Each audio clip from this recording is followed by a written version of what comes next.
Goeiedag, ek groet jou in die kosbare naam van Jesus Christus.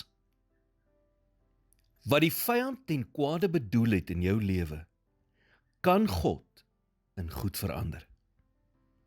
Die vyand is nie in beheer nie. God is in beheer. En hy is vir jou.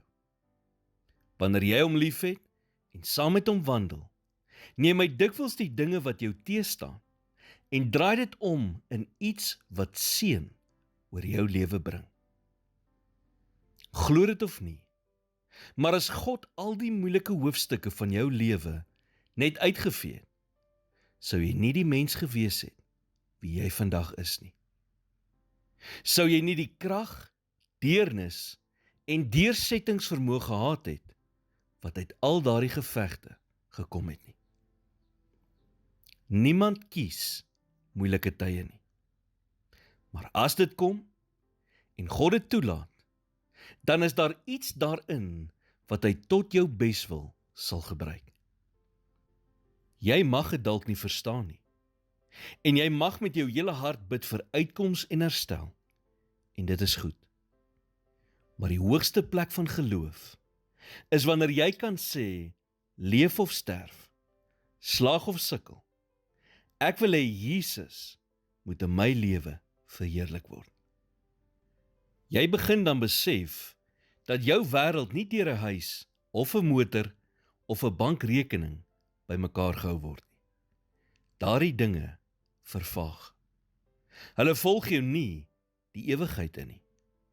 Jy is slegs 'n rentmeester daarvan terwyl jy dit het.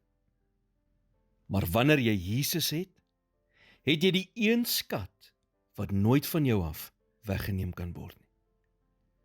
Soos Paulus sê in Filippense 1 vers 21, want vir my is die lewe Christus en die sterwe wins.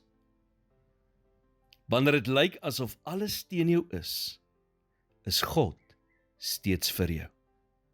En as God vir jou is, kan niks wat teen jou opstaan sy doel in jou lewe keer nie. Here, help my om U te vertrou met die hoofstukke in my lewe wat ek nooit sou gekies het nie. Wys my die skatte in die moeilike plekke. Laat elke beproewing my meer na U gelykenis vorm. Ek gee U vandag my vrese, my pyn en elke oomblik wat voel asof alles teen my is. Werk dit ten goeie in my lewe. In Jesus naam bid ek dit. Amen.